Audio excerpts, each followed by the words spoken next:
баярын өдөр эзний үг баасан хэмээн Библийн ухааны доктор Ариун хичээл сургуулийн стандарт Монгол орчуулга төслийн удирдагч Морны дурлал цуглааны пастор Гарам Цэргийн баяр жаргалыг хүргэж байна.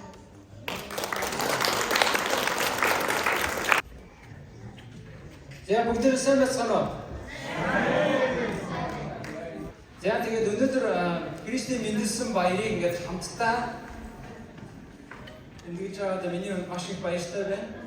Тэгээд та бүхэн холоос, ойроос бэлт аваад, тэрмэн бүр далайд аваад ирсэн байна. Тэгээд үнэхээр энэ баяртайд баяр нэмэхээр бас нэг Христийн нэг бие шүү гэдэг зүйлийг маань бидэрт мэдрэх боломжийг өгж байгаа, нөгөө талаасаа бас дахин ухаарах, ойлгох боломжийг өгж байгаа. Энэ сайхан баярын төлөө үнэхээр би талархаж байна. Тэгээд та бүхнийг цагаа зохицуулаад, ажлаа зохицуулаад, мөнгө цагаа гаргаад зорж ирсэн маш их баярлалаа. Тэгээд бидний чадан ядан одоо хийж байгаа бидний энэ баяр таан тэгээд та бүхэн үнэхээр хүндэтгэж ирсэн их баярлалаа. Тэгээд бензин Бурхны тулгын цуглааны маань бид нар та бүхнийг харахтаа маш их баяртай байгаа шүү. Тэгээд бид нар тэр болоо ингээд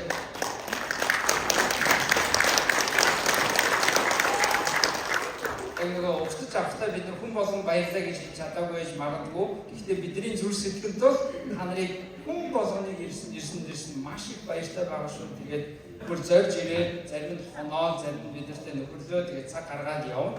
Тэгээд энэ бол үнэхээр бидний хувьд маш их үнэтэй цаг. Тэгээд бидний хамтдаа өнгөрүүлэх цаг маань маш их үр дүнтэй ивэлтэй байх гэдэгт би бол итгэлтэй байна. Тэгээд бүгдээ хамтдаа энэ цагийг эзэнд зориулаад хамтдаа залбирая. Тэгээд эзний үгээс хацгаая. Халелуя. Есүс эзэн минь тань бид нар баярлалаа.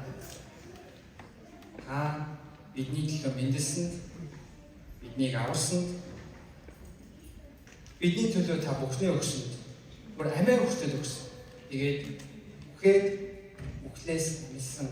Өнөөдөр та амьд байгаа. Өнөөдөр та Бурхан эцгийн баруун гарт заларч, та бидний залбирлыг сонсож, та бидний төлөө зуучлан залбирч, та биднийг бас нэг байлгахын төлөө, нэг байхаасаа гэж хүсэн залбирч, та биднийг нэгтгэж байгаад баярлалаа Есүс эзэн. Эзэн минь энэ цагийг та өрөөж өгөөч. Энэ цагаар бид нар таныг харах болтугай, таны хүч чадал нэгүслийг бид нар ухаан ойлгох болтугай. Эзэн минь та энэ суулж байгаа, сонсож байгаа, хожим сонсогч гэсэн хүмүүст эзэн минь та үгээ айлтаач гэж би Есүс таны эрхэм хүндтэй ариун нандин нэрээр би залбирч байна. Амен. Өнөөдөр бид Христийн энэ дэлхийд хүмүүн болж мэндэлсэн баярыг тэмдэглэж байна. Бид нар саяны жүжигээс, дуунуудаас, бидний баяр хөөрөөс энэ бүхэн маань үнэхээр Христ энэ дэлхий дээр мэндэлсэн нь ямар утга учиртай, бас ямар баяр хөөртэй үйл явдал учраас бид нар ингэ тэмдэглэв гэдгийг бид нар дахин ухаарч байгаа хаа. Христ буюу Израильчуудын хүсэн хүлээж байсан хуучин гэрээ маш удаа зөвлөгдсөн Машиах буюу Христ энэ дэлхийд хүмүүн биеэр мэндэлсэн явдлын утга учир, ач холбогдол, үр нөлөөг бид ухаан ойлгоод баршгүй. Энэ бол маш гүн гүнзгий Бурхны төлөвлөгөө ажил байсан. Бурхан өөрөө хүмүүн болж мэндэлж, хүмүүний амьдралаар амьдарч, та бидний туулдаг зовлон бэрхшээл, нийгмийн амьдралыг туулсан юм аа. Есүс зөвхөн хүмүүний амьдралаар амьдраа зогсохгүй, хүн төрлөختний авах ёстой байсан гин нүглийн яр шийдэглийг үүрч, тухайн үеийн Ромын хамгийн хэрцгий цаазын ял буюу загалмаа дээрх зовлонг туулж, хүн төрлөختний өмнөөс үхлийг тулсан дээ. Бидний амсах ёстой байсан үхлийг туулаад зогсохгүй. Үхлээс амилсан нь гин нүглийн ял шийдэглийг бүрэн төлсөн. Бас үхлийг ялсны тэмдэг байлаа. Энэ хүн төрлөختний аврагч, чөлөөлөгч, эзэн, Бурхан болсон түүний авралын үлс маш олон үр нөлөөг бидний амьдралд авчирсан. Ялангуяа Израиль бус үндэстнүүдийн хувьд ийм агуу ивэлийг бид өнөөдөр амсаад сууж байна. Бурхан анх Авраамд Эхлэл номын 12-ын 3-т газар дэлхийн бүх овог ураг чамаар дамжин өрөөгдөн гэж амласан амлалт өнөөдөр та бидний нүдэн дээр, бидний амьдрал, бидний дунд бэлэгдсээр байна. Цаашид бас бэлэгдэх болно. Израильчуудын хувьд харийн гэж тооцогдож байсан бидний хувьд Есүс Христийн авралын үлс ямар агуу ивэл болохыг Паулийн загтал ингэж хэлсэн байдаг. Эфес номын 2-ын 11-ээс 17 дээр ийм их санагтун та нар урд Махбодороо харийнх байхдаа Махбодтой хүний гарын хоцлол хийлгсэн гэж нэрлэгдсэн хүмүүсээр хоцлол хийлгээгүй гэж нэрлэгдэж байгаа. Тэр үед та нарт Христ байхгүй. Та нар Израилийн иргэншил гадных амлалтын гэрээнүүдэд харийнх ертөнцид ямар ч найдвар байхгүй бас бурхангүй байлаа. Харин нэгэнтээ алс хол байсан та нар идүүгээ Христ Есүс дотор Христийн цусаар ойр болов. Тэр бидний амар тайван буюу эвдрэл юм аа. Тэрээр Махбодороо хоёр хэсгийг нэг болгож бидний дундах дайсагнал болох хуваагдлийн ханыг нураасан юм.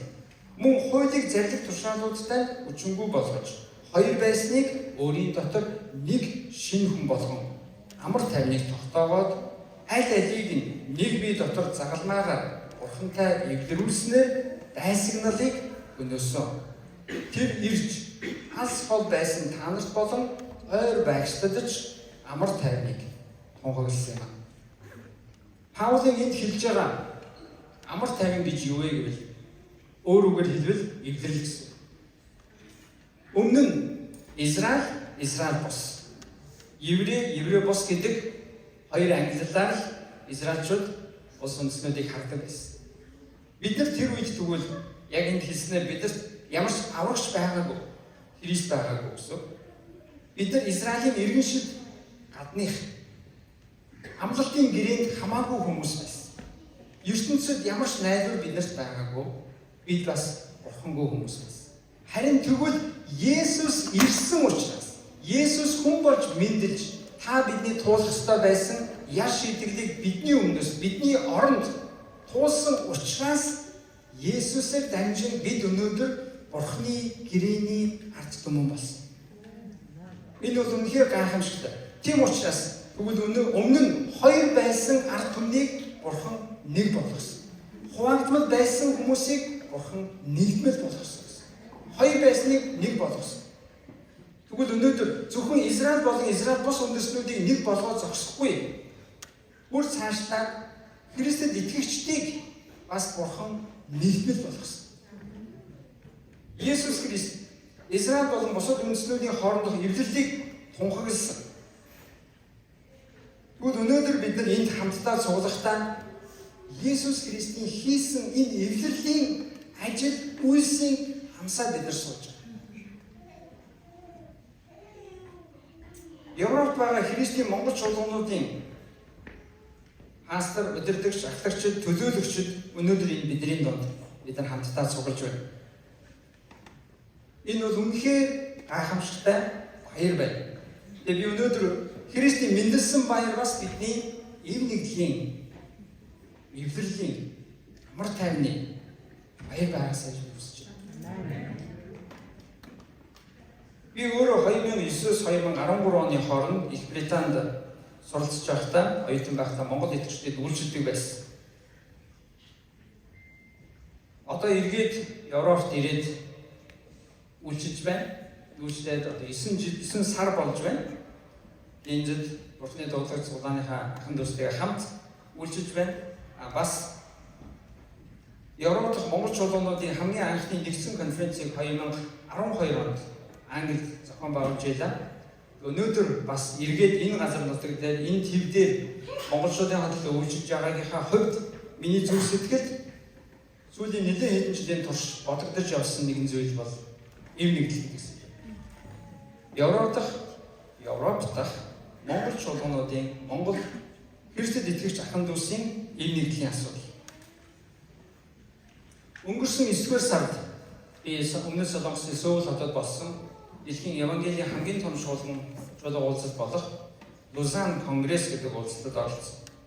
Тэр бол 10 хэдэн жилдээ нэг удаа тохиодог дэлхийн евангеличүүдийг, удирдлагуудыг, удирдагч нарыг цуглуулдаг. Тэнд бас бидний өмнө хамгийн чухал зүйл юу вэ гэдгийг стратеги ярилцдаг, чухал сэдвүүдийг хүнддэг маш чухал урал уулзалтуудын нэг. Тэнд яригдсан олон сэдв байсан. Тэрний хамгийн чухал сэдвүүдийн нэг бол эвнэгдэл, хамтын ажиллагаа байсан. Би тэнд сууж байхдаа за Европод байгаа итгэжтэй эвнэгдэлтэй болох юмсан гэдэг залбирал миний зүрх сэтгэл өдөр болгон тэгээстэй байсан. Тэгээ би эргэж очиод за би Европт очиж байгаа ямар нэгэн зүйлийг бурхан хийх боломжийг өгөөсэй гэдэг зүйлийн төлөө би залбирч байсан. Тэгээ би түрүүн Швейцарын Женев хотод байгаа манай 50 ахлагчийн цуглааны нэр юу вэ? Хайрын гэрэл цуглааны 10 жилийн ойд очихдоо хажууханд нь байдаг тэр Лусан конгрессийн хамгийн анхных нь болж исэн Лусан хотод очиж бүр зориуд бичлэг хийгээд монголчуудаа явуулсан. Видео бичлэг, богинохон бичлэг хийгээд за энэ газраас эвнэгдэл хамтын ажиллагааны 50 жилийн өмнөх уулзалт эхэлсэн юм шүү гэдгийг тэнд бичлэг хийгээд явуулахдаа би үнэхээр бас энэ бэлэг тэмдгийн чанартай ч гэсэн энэ газар тэгвэл бас монголчуудын дунд эвнэгдэл хамтын ажиллагаа дахин сэргээсээ эхлээсэй гэж би ерөөн залбирч байсан. Тэгээ өнөөдөр шигсэн бас тэгвэл бид нар энд хамт суулгахдаа энэ ажил бас цаашаа үргэлжлээсэй гэж би хүсэж байна. Дэлхийд даяар тархан суурьсан диаспора монгол чуулганууд өнөөдөр маш олон болсон байна. Энэ бол маш сайхан мэдээ. Зөвхөн монгол газар нутаг дээр олон чуулган байгууллагаа зогсохгүй. Өнөөдөр бараг дэлхийн төв болгонд. За миний мэдгээр өмнөд Америкт би сайн мэдэхгүй байна. Гэхдээ бусад бүх төв монгол чуулган, монгол диаспора чуулганууд таригдсан үйл ажиллагаагаа явуулж байна. Энэ бол үнэхээр гайхамшигтай зүйл. Тэгвэл өнөөдөр цөмөрөө Есүсийн хувьд залбиралдаа бүр ялангуяа загалмаа дээр бидний өмнөөс туулах зовлон эдлэхээс өмнө залбирч байсан сэдвийг цөмөрөө харцгаая. Иохны 17 дугаар бүлгийн 20-23. Энэ бол Есүсийн залбирлын нэг хэсэг. Есүс загалмааны зовлон туулахаас өмнө тагаларшныхаа төлөө тэр шин сэтгэлээ, зүрх сэтгэлээ бүр шаналн байж залбирсан сэдвүүдийн нэг бол энэ байна. Хамтдаа уншъя. 20-23. Би зөвхөн тэдний төлөө бус, тэдний үгээр дамжуулан надад итгэх хүмүүсийн төлөө мөн гуйж байна. Энэ нь аав та миний дотор, би таны дотор байгаатай адил. Тэд бүгд нэг байхын тулд бөгөөд мөн тэд бидний дотор байж та намайг илгээсэн гэдэгт ертөнцийг итгүүлэхийн тулд билээ. Бид нэг байдлын адил тэднийг нэг байлгахын тулд надад өгсөн сүр жавхлантай би тэдэнд өгсөн билээ. Би тэдний дотор, та миний дотор. Ингэснээр тэд бүрэн төгс нэг болж та намайг илгээсэн, намайг хайрлсны адилаар тэднийг хайрсныг ертөнц мэдэх бол. За энэ бол Есүсийн залбирал гэж бид нар хэлсэн. Эндээс би 3 зүйлийг тодтолж хэлмээр байна. Есүсийн залбирлаас бид нар харах юм бол нэгдүгüрт нь Есүс дагалдагчдаа ив нэгдэлтэй байхыг хүсэж байсан. Энэ маш ойлгомжтой боловч маш чухал. Бид нар өнөөдөр Бурхны хүсэл юу вэ гэж залбирдаг. Бурхны хүслийг биелүүлэхийг хүсдэг. Есүсийн дагалдагч үнэхээр мөн болов би Бурхны хүслээр би минут, секунд тутамд би амьдрмаар байна гэж хүсдэг. Тэгвэл тэр хүслийн нэг хэсэг нь юу вэ гэвэл Есүсийн дагалдагчид ив нэгдэлтэй байхыг Есүс биднээс хүсдэг. Энд дээр харах юм бол 20 дугаар эшлэлээр ингэж байна. Есүс дагалдагчдаа нэгдмэл байхын төлөө өөрөө залбирсан. Есүс юу гэж залбирсан бэ гэвэл би зөвхөн одоо энэ өөрийнхөө харж байгаа тэр 12 элч нар бас бусад дагалдагч нар болон тэднээс гадна тэднээр дамжуулан ирээдүйд өнөөдөр бүртэл биднийг оролцуулаад тэр итгэх хүмүүсийн төлөө би залбирч байна гэж Есүс хэлж байна. Тэгэд залбирахдаа Есүс ингэсэн ба тэд бүгд нэг байхын төлөө би залбирч байна. Есүс юу гэж залбирч байна?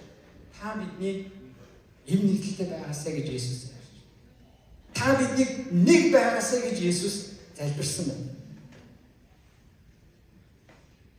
22 дугаар эшлэлдээ дахиад тэднийг нэг байдгийн тэднийг нэг байлгахын тулд гэж бас 22 дугаар шүлтэй. Тэгвэл 23 дээр ишлэлдээ бас тэд бүрэн төгс нэг болж гэж байна. Тэгвэл эндээс харах юм бол Есүс та биднийг бүх дагалдагч нараа нэгдмэл эв нэгдэлтэй нэг бие шиг зангидсан гар шиг байгаасай гэж Есүс хүсдэг. Хүссэн учраас залбирсан, өнөөдөр ч гэсэн залбирсан. Өнөөдөр Есүс та бидний төлөө юу хийж байдгийг та мэдэх үү? Есүс та бидний төлөө зуурчлан залбирч байна. Тэр зуршлан залбирлын нэг хэсэг, нэг том сэдв бол би эв нэгдэл гэдэгт ерөөсөө хэлцэхгүй.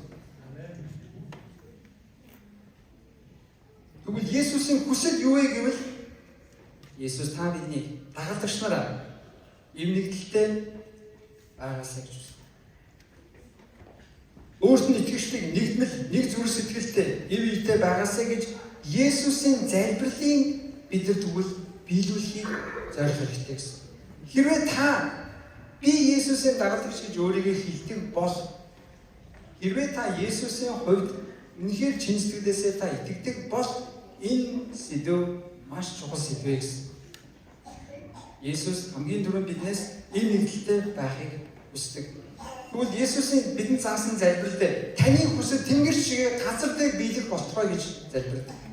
Тэр залбирлын хүсэл дотор тэгвэл энэ эв нэгдэл гэдэг сэдв багтаж байна гэсэн. Бурхан биднийг нэг байгаасай гэж хүсдэгтэй адилхан тэгвэл өнөөдөр бид нар бас нэг байхыг хүсэх хэрэгтэй гэсэн. Хоёрдугаарт нь Христ Есүс Бурхан эцэг хоёрын нэгдмэл чанар бидний эв нэгдлийн жишг загвар юм. Дахиад Христ Есүс Бурхан эцэг хоёрын нэгдмэл чанар бидний эв нэгдлийн жишг загвар юм. Яагаад ингэж хэлж байгааг бол Есүс нь 21-р эшлэлдээ Аав та миний дотор, би таны дотор байгаатай адил гэж хэлсэн. Бурхан эцэг Есүс Христ хоёр нэгдмэл буюу маш ойр дотн харилцаатай. Яг тэрэн шиг таны дагалдагчид нэг байгаасай гэж Есүс залбирч байна. 22-р эшлэлдээ бид нэг байдгийн адил гэж хэлсэн. Юу гэж яадаг бол Бурхан эцэг Есүс Христ хоёр нэг байдгийн адилаар таны дагалдагчид нэг байгаасай гэж Есүс хүсэж байна. Тэгвэл бид нар ямар хэмжээнд эв нэгдэлтэй, ямар хэмжээнд бид нар эв ийг салхих ёстой юм бэ гэдэг маань энд харагдаж байна. Есүс Христ Бурхан эцэг хоёрын нэгдмэл чанар бол бидний эв нэгдлийн загвар. Тэр хэмжээнд бид нар эв нэгдэлтэй, эв ийтэй байгаасай гэж Есүс биднээс хүсэж байна гэсэн. Нэлээд том стандарт, нэлээд өндөр стандарт байгааз тэгвэл энэ бол Есүс Христийн залбирал. Тэгвэл би нэгдүгээрт нь юу гэж хэллээ? Есүс дагалдагчдаа эв нэгдэлтэй байхыг хүсдэг гэж хэлсэн. Хоёрдугаарт нь Христ Есүс Бурхан эцэг хоёрын нэгдмэл чанар бидний эв нэгдлийн жишг загвар. Хэрвээ Есүсийн дагалдагчид Бурхан эцэг Есүс Христ хоёр шиг эв нэгдэлтэй тийм нэг байж чадах юм бол ямар үр дүн гардаг вэ? Эндээс юмраа. 21-р эшлэлдээ ертөнцийг итгүүлэхийн тулд гэж хэлсэн байна. Нэг ёсондоо хэрвээ Есүсийн дагалдагчид нэг байж чадах юм бол ертөнц буюу үл итгэгчид Есүсийг харах болно.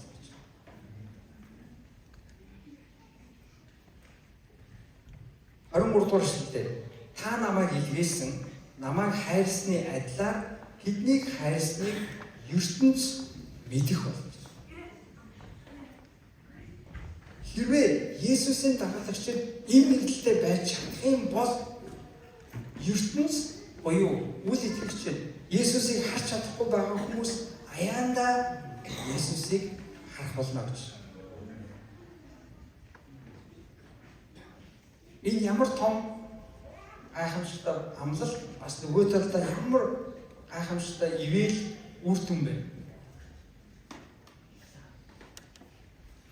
Хэрвээ бид нар Есүсийн анхны дагалдагчид ялангуяа Үлс номдох анхны чуулганы төр зургийг санах юм бол тэд өдрөөс өдөрт маш олон хүн Есүс Христэд итгэж байсан. Мэдээж үүнд юу нөлөөлсөн бэ гэвэл ариун сүнс хамгийн том үүрэгтэй. Ариун сүнс итгэжтийн дээр бууж ирсэн учраас ариун сүнсээр дамжуулан гайхалтай зүйл хийгдсэн. Гэхдээ Есүсийн дагалдагчид өдөр тутмын амьдрал дээр ямар төр зурагтай байлаа? Тэд байгаа бүхнээ хуваалцдаг, нэг зүйлээр цугладаг, өөрсдийгөө залбирал зориулдаг, элч нарын сургаалыг сонсохын төлөө өөрсдийгөө зориулдаг, Бурханд амьдралаа бүрэн тэр чигээр нь өргөсөн нэг зүрх сэтгэлтэй, нэг хүсэл мөрөөдөлтэй, цангидсан гар шиг тийм ахын дүүс байсан. Тийм учраас ард түмний хайр хүндэтгэлийг хүлээж байлаа гэж байна. Тэд Есүсийн дагалдагчид нэг эв нэгдэлтэй, үнэхээр нэг зүрх сэтгэлтэй байсан учраас итгэдэггүй хүмүүс хүртэл тэднийг хүндэлж ирсэн. Тэднийг хайрлаж ирсэн. Яагаад гэвэл тэд нар нэг байсан учраас. Эв нэгдэлтэй байсан учраас. Тэгвэл монголчуудад бас нэг юм үг байдаг. Монголчууд эвтэй байхдаа хүчтэй гэж.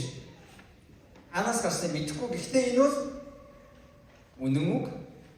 Аль үндэсний хувьд зөвхөн монголчууд ингэдэгтэй биш. Ерөн зүгээр сэтгэл зүрх нэгтэй, элэг зүрх нэгтэй хүмүүс хэмээн эвтэй байж чадах юм бол агуу зүйлийг хийж чадна л гэсэн. Тэгвэл итгэдэггүй хүмүүс хүртэл ингэж чаддаг юм бол Есүс Христ гэдэг нэг эзэнд итгэдэг, нэг итгэл үнэмшилтэй, нэг зорилготой, нэг баптизмаар холбогдсон, нэг зорилгын төлөө дуудагдсан ард түмэн нэг буюу эв нэгдэлтэй байж чадах юм бол Бурхны төлөө, Бурхны хаанчлалын төлөө агуу зүйлийг хийж чадна. Тэгвэл Есүс Христ загалмаа дээр урсгасан цус бидний төлөө өргөсөн амиараа бидний аль хэдийн нэг болгосон. Энэ бол үнэн. Харин энэ үннийг бид бодит амьдрал дээр яаж хэрэгжүүлэх вэ гэдэг маш чухал бөгөөд яригтай асуудал. Эв нэгдлийг яаж хадгалах вэ? Эв нэгдлээ яаж сахих вэ? Эв нэгдэлтэй байхын тулд юу шаардлагатай вэ гэдэг зүйл маш чухал зүйл. Тэгвэл би нэг хэдэн зүйлийг та бүхэндээ хэлье. Бид нэг эзэн, нэг итгэл, нэг бурхан эцэгтэй гэдгээ санаж байх хэрэгтэй. Бид нэг эзэнтэй, нэг итгэл үнэмшилтэй, нэг бурхан эцэг. Бид нар өөр эзэнд итгэж байгаа биш ээ. Бид нар нэг л эзэнд итгэдэг. Бидний итгэл үнэмшил маань нэг, бидний суурь маань нэг. Бид нар нэг зарим дээр хамт байгаа. Олон зарим дээр олон өөр тийшээ явж байгаа хүмүүс биш. Бид нар бүгдээрээ нэг зарим дээр, нэг ус онгоцон дээр хамт байгаа л хүмүүс. Амен. Эфес 4:1-6 дээр юм байна. Би та нар дуудагдсан тэрхүү дуудлагадаа зүй зохистой явахыг эзний хоригдол би хичээнгүлэн ятгая. Ингэхдээ давуу бөгөөд дүлгэн зангаар хайр дотор бие биеэ хүлцэн төвчиж амар тайвны холбоосонд сүнсний эм нэгдлийг хадгалахыг хичээгдэв. Та нар дуудагдахдаа нэг найдварлуу дуудагдсны адил нэг бие, нэг сүнс, нэг эзэн, нэг итгэл, нэг баптизм, нэг бурхан байна. Тэр бол бүгдийн эцэг бөгөөд бүгдийн дээр бүгдээр дамжуулан бүгдийн дотор байдаг. Хоёр дахь нь бид бол нэг бие олон эрхтнүүд. Би одоо ингэж маш олон библийн ишлэл уншина. Та тэмдэглэж аваарай. Эндээс зургийг авч болно. 1-р Коринтын 12-ын 12-оос уншъя. Би нэг атлаа олон эрхтэнтэй байдагчлан биеийн бүх эрхтэн хэдийгээр олон боловч нэг бие болдог юм аа. Христч мөн тийм билээ. Учир нь биеийн эрхтэн ганц биш, харин олон. Хөл би гар биш учраас биеийнх биш гэвэл инглээгээд тэр биеийнх биш болохгүй. Чих би нүд биш тул биеийнх биш гэвэл инглээгээд тэр биеийнх биш гэвэл инглээгээд тэр биеийнх биш болохгүй шүү дээ. Бүх бие нүд байсан бол сонсгол нь хаан байх вэ?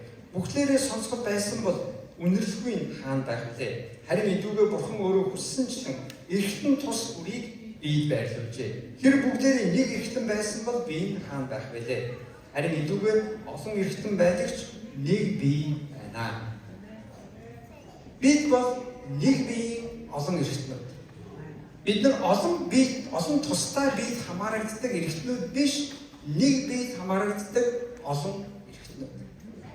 Нэг нь хөлн, нэг нь гар, нэг нь нүдэн, нэг нь өөр эргэтнүүд. Харин гэхдээ би ганцаараа нүд учраас би биед хамаагүй гэж хэллээ гэд хэлсэн ч бай хамаагүй. Уучлаарай. Та энэ биеийг хэвээрээ.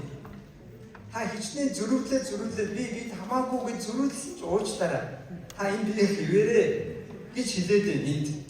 Тийм учраас бид юу санах ёстой вэ гэвэл бид бол нэг биеийн олон эргэтнүүд. Гуравдугаарт нь бие хайр. Иохны 13:35 дээр.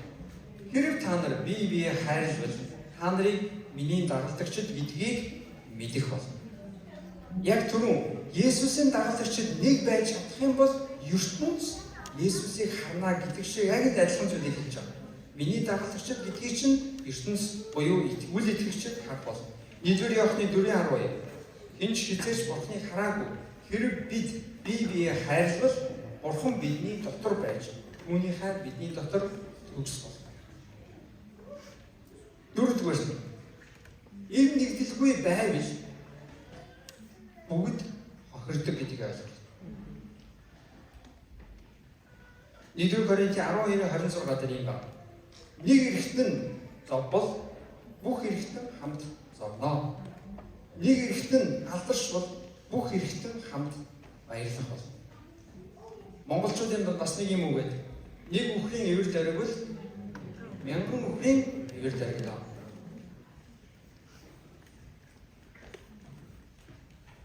Бид нар хэрвээ энэ нэгдлэхгүй байвал хичнээн хичээгээд тусдаа юмаа хийхгээд бүгд хохирно. Бүгд үрдэн муутай, үржимс муутай. Харин ийм нэгдэлтэй байж чадах юм бол бүгд хожим, бүгд эндээс үрдэнгийн хамсна. Тавдугаарт нь хувийн ашиг сонирхлоо бүх хөөцөлт. Филиппийн 2:3 дээр юу ч амин самаахал эсвэл ихэрхэг зангаар бүх хий. Харин даруугаар бие өөрөөсөө дээргэж үзэж хүн бүр өөрийн ашиг сонирхлыг харин бусдын ашиг сонирхлыг хар. Өөр хоорондоо Христ Есүс байсан шиг тийм бодолтой байв. Есүс итгэж хүмүүсийн хувьд бол Бурхны хаанчлал бол хувийн бизнес биш ээ. Энэ бол Бурхны хаанчлалын ажил буюу Бурхны төлөө ажиллаж байгаа нийтийн төлөө бүх ахын дүүсээ төлөө хийж байгаа. Миний хувийн ашиг сонирхол, бизнес, амбиц энд орон зай байхгүй. Тийм учраас энэ дээр та нар хувийн ашиг сонирхолтой бүр өөрчлөлтөөгч харин Бурхны хаанчлалын төлөө, Бурхны төлөө, юм нэгдлийн төлөө бусдын ашиг сонирхлыг тооц, бусдыг өөрөөсөө дээгүүр гэж үзэж байна. Дараагийнх нь даруу байна. 1-р Петрийн 3:8 дээр эцэст нь бүгд эв найртай, инэрэнгүй, ахан дүүсэг, илдэг бөгөөд даруу байцгаа. Роми 12:16 дээр өөр хоорондоо нэг санаатай байцгаа. Ухаан бодолтойч бүү ихэрх. Харин төлөв даруу байхыг эрхмэл. Ийм нэгдэлд тэгвэл юу ч чухал вэ гэж энд хэлж байгаа даруу байж. Ихэрхэг зан ийм нэгдэлд оролцоо байх.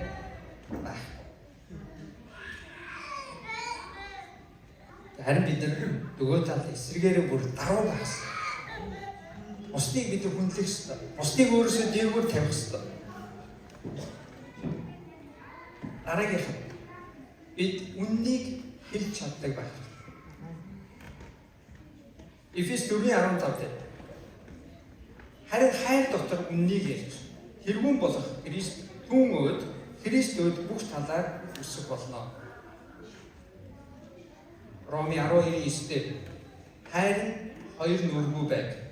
Муу муухайг жигш сайнаас зуурч. За энэ хэлж байгаа зүйл хатуу сонсогдож магадгүй. Гэхдээ хэрвээ бид энэ нэгдэл гэдэг зүйлийг үнэхээр чухалчлахыг хүсэж байгаа бол бид биендээ даруй байх ёстой, биенийг үнэлэх ёстой.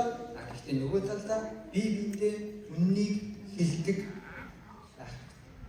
Харин тэгвэл энэ дээр хэлснээр бид хэрвээ үнэхээр та найз юм бол чин сэтгэлээс тэр хүнийг та хайрладаг юм бол тэр хүнд хамгийн сайныг та хүсдэг юм бол үннийг хайраар хэлдэг байх гэж. Хайр дотор үннийг ярьдаг болгож. Тэгвэл бид нар биенийхээ сул талыг, биенийхээ алдаа зөрчлийг бид нар даруухнаар хайр дотор хэлж чаддаг байх. Гэхдээ би тэр хүнийг доош нь хийхин тулд биш, тэр хүн за би чамаас нэг оноо илүү гарсан шүү гэж оноо авахын тулд биш. Харин тэр хүнийг босон байгуулсан. Тэр хүнийг би өөдөн татахын тулд, өөрөөсөө дээш нь гаргахын тулд би үннийг хайраа хэлдэг байх. Энэ хэлснээр хайр хоёр нүргүй бай гэж. Есүс итгэдэггүй хүмүүсийг буруутгадаг, буруушаадаг маш олон үгийн нэг нь та нар хоёр нүртэй штэ гэж. Харамсалтай энэ үнэн байдаг. Харамсалтай итгэдэг гэдэг хүмүүс маш олон тохиолдолд бид нар хоёр нүр гаргаж авдаг. Нийгэмдэж хоёр нүр гаргадаг, итгэжтэйхаа дундаж хоёр нүрээр амьдаг. Харин тэгвэл энд хэлснээр хайр нь хоёр нүргүй бай гэж Роми 12:9. Харин яах ёстой вэ гэвэл муу муухайг жигш тэгээд сайныг харин зуурч. Сайнаас зур муу муухай жигш. Хоёр нүр битгий гаргаарай гэж. Дараагийнх нь бие та бүхэн уучлал. Колосай 3:13-аас 14-д. Ингэхдээ нэг нэгнийг хүлцэж бие уучлж хэрвээ хэн нэгэнд чинь нөгөөгийнхөө эсрэг гомдол байвал та нарыг эзэн уучлсны адил та нар бас уучлаа. Энэ бүгдийн дээр хайрыг өмс. Хайр нь төгс холбоос хэлхээ холбоо юм аа. Бид бас биеийг уучлах хэрэгтэй. Таны эсрэг таны гомдоосон зүйл хийсэн хүн байгаа бол тэр хүн танаас уучлахгүйсэн нөхцөлд та уучлаад одоо орхиод тэр зүйлийг цаашид тээлгүйгээр цаашид ачаа дарамт болгож өөрийгөө хүндрүүлж хурдаа багасгахгүйгээр алдаа орхиод урагшлах. Дараагийнх нь усныхаа ялгаатай байдал өөр бэлэг авьяас чадварыг бүлээн зөвшөөрөх хэрэгтэй. Эфес 4:11-аас 13-д тэр заримыг нь илч, заримыг нь иш үзүүлэгч, заримыг нь сайн мэдээ тунхаглагч, заримыг нь хончин ба багш болгосон нь ариун хүмүүсийг үйлчлэлийн ажилд бэлтгэж Христийн биеийг байгуулахын тулд юм аа. Бид бүхэн итгэл ба Бурхны хүүг мэдэх мэдлэгийн нэгдэл рүү төлөвшсөн хүн болтлоо Христийн дүүрэн чанарын хэмжээнд хүртлээр ингэх ажээ. Энэ гол санаа юу вэ гэвэл Христ биднийг нэг бий болгохдоо хүн болгонд өөр үүрэг, авьяас, чадвар, оролцоо оноосон гэсэн. Бид нар өөрсдийнхөө ялгаатай байдлыг хүлээмжшүүр. Бүх хүн над шиг биш, бүх хүн нөгөө хүн шиг биш. Бид нар бүгдээрээ чих биш, бид нар бүгдээрээ хөл биш, бид нар бүгдээрээ гар биш, бид нар бүгдээрээ толгой биш. Бүгдээрээ өөрөөр ихтэн. Харин нэг л бие. Нэг биеийн олон хэрэгтэй. Дараагийнх нь та бүхэн бие босгон байгуул. Роми 14:19-д. Тиймээ амар тайвныг тогтоодог болон бие босгон байгуулдаг зүйлсийг өшгөцгөөе. Юуны араас яваарай гэж хэлж байна. Бие босгон байгуулдаг зүйлийн араас л яваарай гэж. Тэр хүнд юу хэрэгтэй вэ? Тэр хүнд юу ашигтай вэ? Итгэл үнэмшилт нь, итгэлийн амьдралд нь, Бурхныг илүү таньж мэдэхэд нь юу хэрэгтэй байна? Тэр зүйлийг л хийгээрэй гэж. Түүний араас яваарай. Хамгийн төгсгөл нь энэ нэгдлийг сахин хамгаал. Эфес 4:3-д Сүнсний эм нэгдлийг хадгалахыг хичээх гэж. Тэгэхээр энэ бол биднээс хөлс, хөдөлмөр, зүтгэл, зориулалт, золиос шаардна гэсэн. Эм нэгдэл автоматар өөрөө бий болох гэсэн. Есүс биднийг нэг бий болгосон нь үнэн. Харин бодит амьдралаар бид нар эм нэгдэлтэй байхан бидний хичээл зүтгэл, зориулалт, золиос, хөлс, нойроо хасах, зарим зүйл дээр мөнгөө гаргах, зарим зүйл дээр өөр юу ч хийж магадгүй. Биднээс тодорхой зүйлийг шаардна л гэсэн.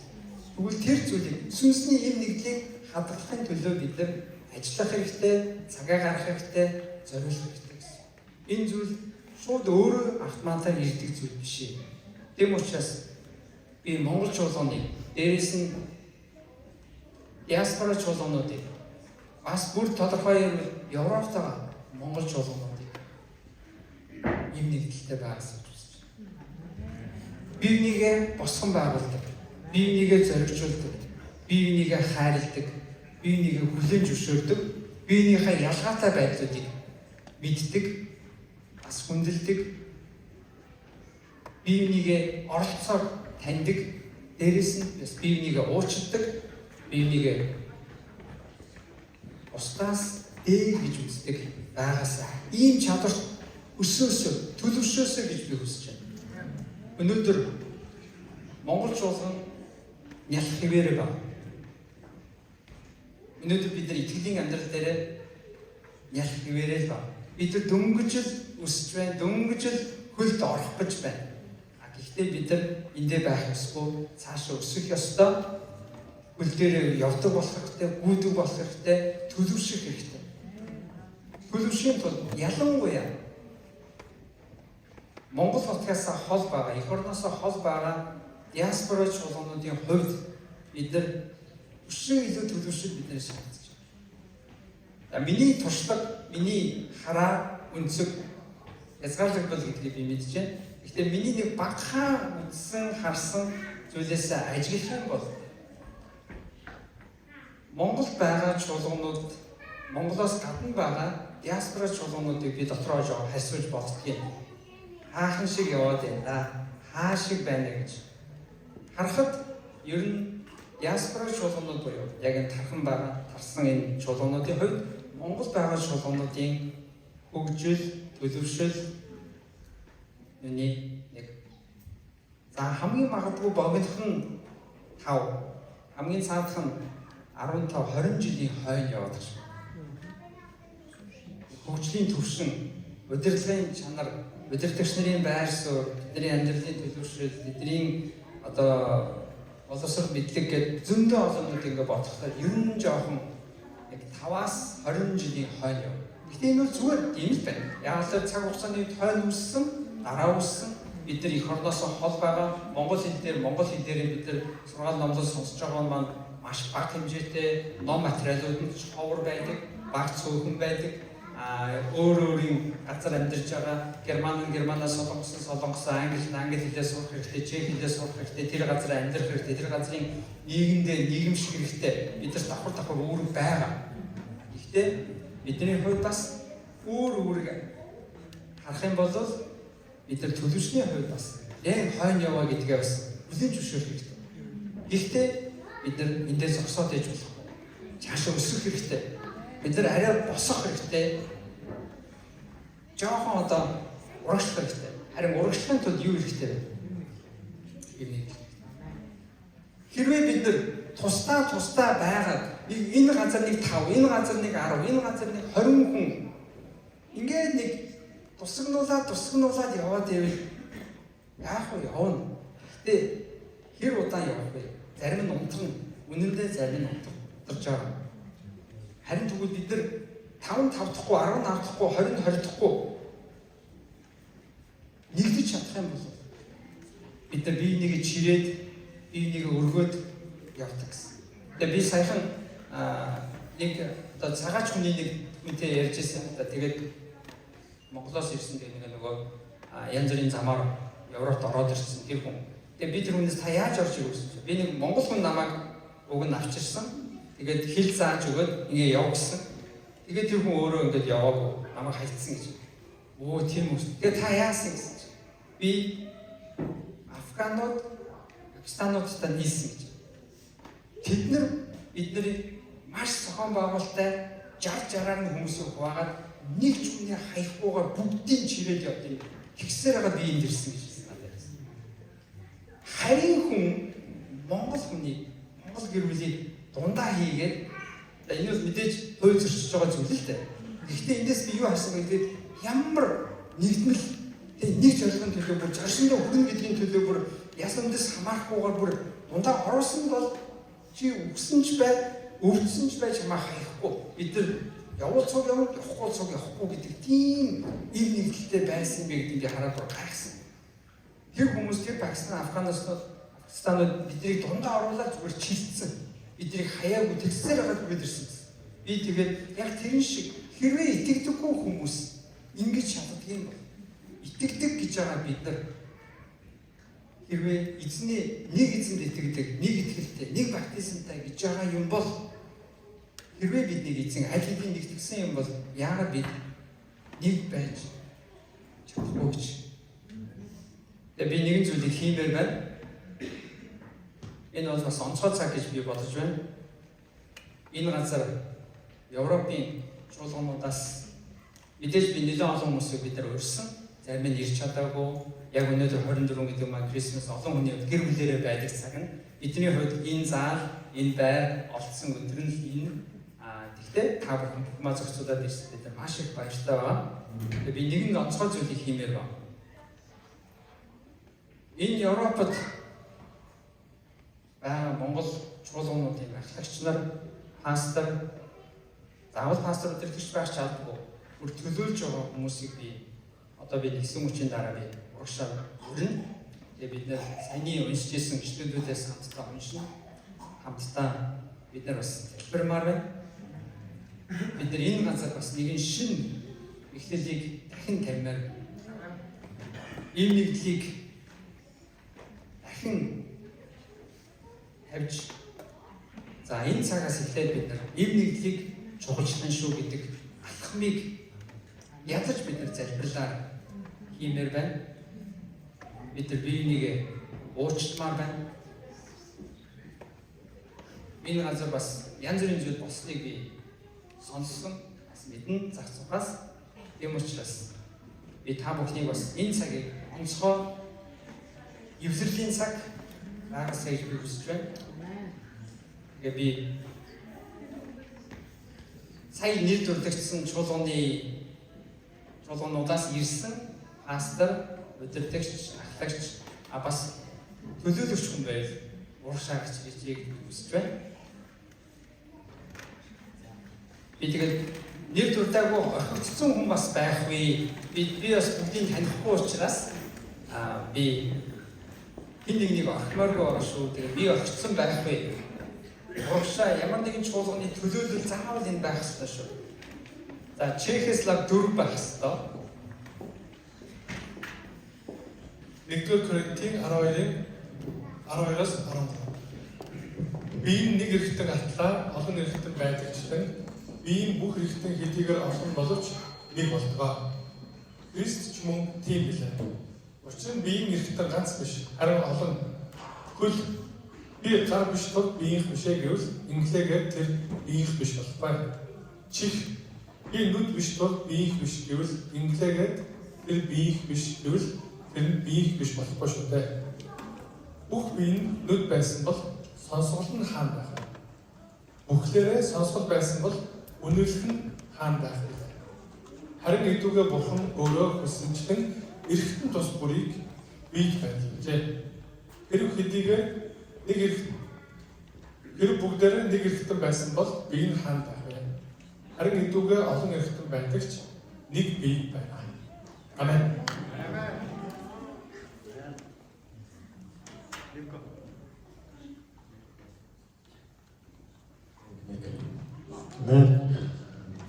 Иохан 13:30 хэрэг та нар бие биеэ хайрлуул та нар миний дагалдагчид гэдгийг мэдэх болно. 1-р Иохан 4:12 Хинч хизээж Бурхныг хараагүй. Хэрв бид биеээ хайрлавал Бурхан бидний дотор байж түүний хайр бидний дотор төгс болно. Амен.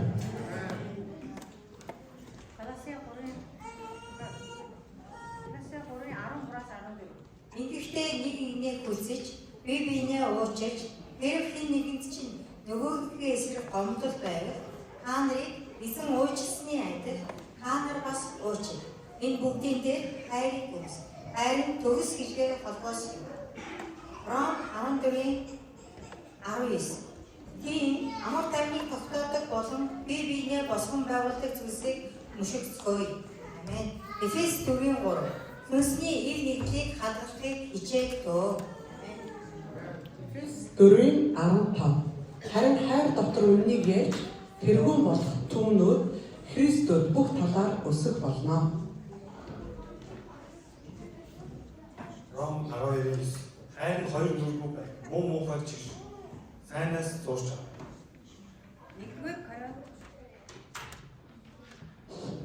1-р Коринт 12:26 Нэг эргэтэн зовбол бүх эргэтэн хамт зовно. Нэг эргэтэн нь алдаршвал бүх эргэтэн хамт баярлах болно. Филиппой 2:3 Юу ч амин санаахал эсвэл ихэрхэх замгаар бүүхий. Харин даруугаар бие биеэ өөрсдөөсөө дээр бич үзэж хүн бүр өөрийн ашиг сонирхлыг бус харин бусдын ашиг сонирхлыг хар. Өөр хоорондоо Христ Есүс байсан шиг тийм бодолтой байна. Амен. 1-р Петр 3:8 Эцэст нь бүгд эв найртай, инэрэнгүй, ахан дүүсэг, эвлэг бөгөөд даруй байцгаа. Амен. Ром 12:16 Өөр хоорондоо нэг санаатай байцгаа. Ухаан бодолдооч бүүрэх, харин төлөв даруй байхыг эрхэмэл. Амен. Эфес 4:1-6 Иймд та нар дуудагдсан тэрхүү дуудлагадаа зөв зохистой явахыг эзний хоригдод би хичээн бүлэн ятгах. Ингэхдээ даруй бөгөөд дүлгөөн зангаар хайр дотор бие биеэ хүлцэн дэвшиж амар тайвны холбоос нь сүнсний ив нэгдлийг хадгалахыг хичээхтэн. Та нар дуудагдахдаа нэг найдварлав. Дуудагсны адил нэг бие, нэг сүнс, нэг эзэн, нэг итгэл, нэг баптизм, нэг Бурхан байна. Тэр бол бүгд эзэг бөгөөд бүгдийн дээр, бүгдээр дамжин, бүгдийн дотор байдаг. Амен. За баярлалаа. Та бүхэн зогсож байгаарай. Тэгээд та сууж байгаа хүмүүсийг бас одоо бүгдийг босхыг хүсэж байна. Тэгээд бид нэр хамтдаа залбирлын цаг гаргая.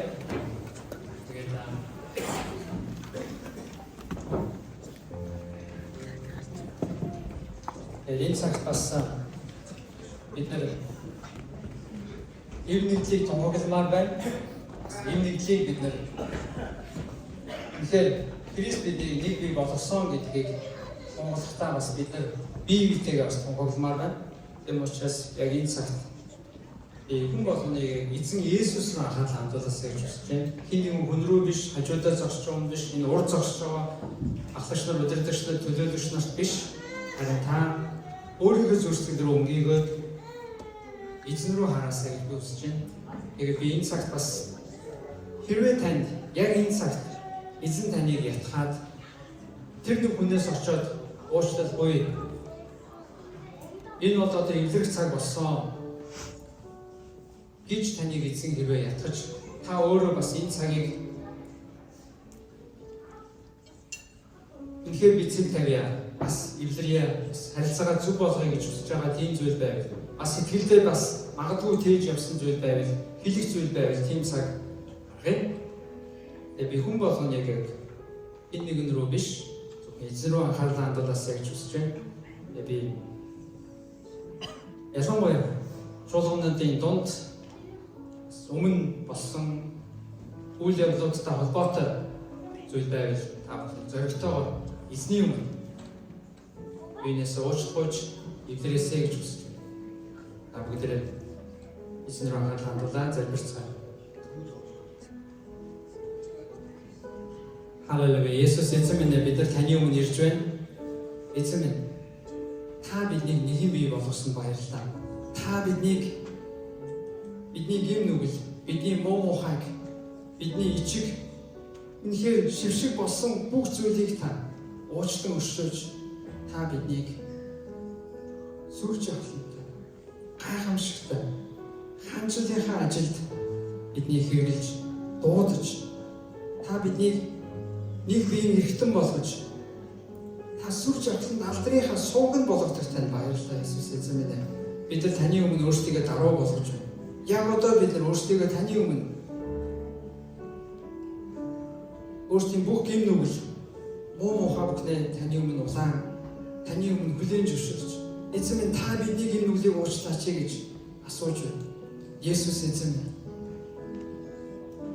Харин Иесус та бон ирэж үнэхээр та монголчуудын маань та энэ газар энэ нутагт энэ твд дэлхийд даяар монголчуудын нүд монгол чуулганд эзэн минь та эв нэгдэл хайр уучлал өршөөл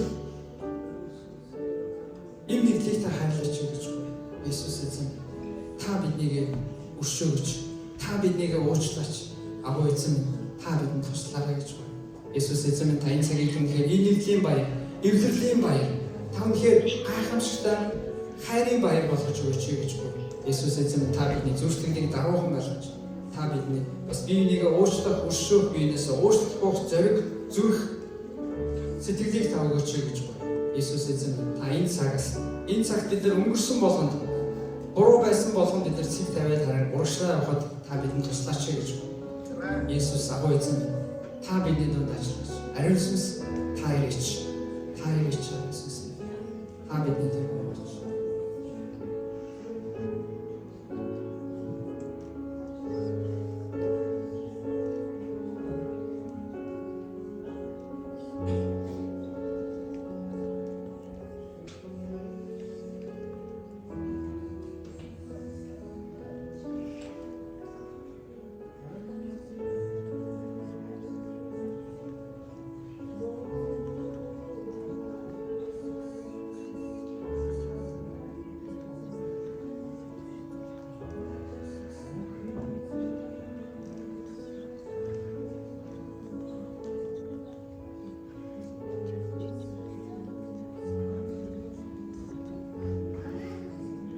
Нэгнээс уучлал гуйхыг хүсмээр байгаа бол эсвэл би уучлж байна гэдгийг та илэрхийлэх хүсмээр байгаа бол зоригтойгоор сэтгэлээ зүрхээ илэрхийлээч гэж зоригжуулмаар байна.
Есүс эзэн минь тань үнэхээр бид нар баярлалаа. Та бидний нэг бий болгосон, нэг биеийн олон эрхтнүүд та бидэнд бас өөрөөр оролцоо, үүрэг чадвар авиасыг өгсөн танд баярлалаа. Есүс эзэн минь үнэхээр бид нар нэг гэдгээд дахин тунхаглаж байна. Есүс эзэн минь та биднийг өршөө нэгүсэж бидний дунд ялангуяа Европтойгоо Монгол чуулгануудын дунд та ийм нэгдлийг авчираарай гэж хууя.